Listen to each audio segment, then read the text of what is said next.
सबसे पहले आप मैं हाथ जोड़ के जो भी हर एक बच्चे से विनती करना चाहूंगा कि आपने सरकारी नौकरी की तैयारी करना शुरू किया, बहुत अच्छी बात है। मैं केवल आपसे दो चीज मांगता हूं। सबसे बढ़िया मेरे दोस्तों, सबसे पहले आपके अंदर पेशेंस होना चाहिए।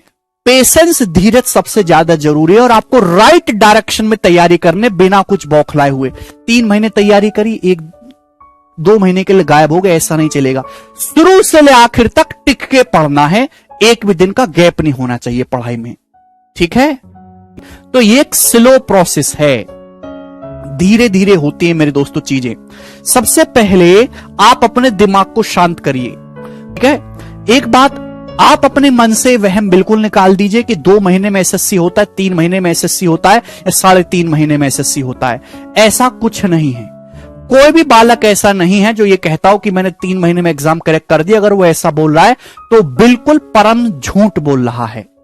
एसएससी का एग्जाम निकालने के लिए चाहे कितना भी अच्छा स्टूडेंट हो, मिनिमम कम से भी कम 6 महीने का समय चाहिए, कम से भी कम एक बढ़िया स्टूडेंट के लिए। अगर कोई एवरेज स्टूडेंट है, एवरेज से कम स्टूडेंट है, तो 8 से 10 महीने का समय चाहिए एग्जाम को, एसएससी के एग्जाम को क्रैक करने के लिए, ठीक है दोस्तों।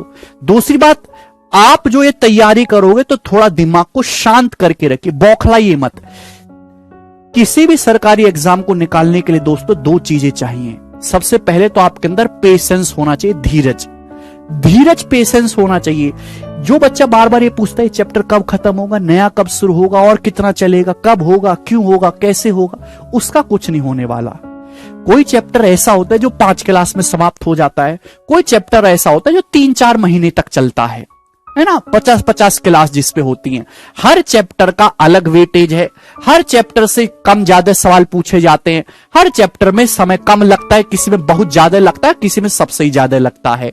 तो सबसे पहले सरकारी नौकरी की तैयारी करने के लिए आपका टैलेंटेड होना जरूरी नहीं है, टैलेंट लोगों से कुछ नहीं होता।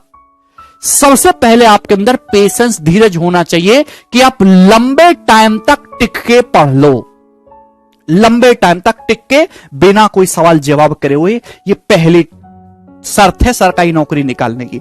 दूसरी शर्त कि आपको राइट डायरेक्शन में पढ़ना, राइट डायरेक्शन में ऐसा पढ़ो जिससे केवल नौकरी लगे, बात खत्म।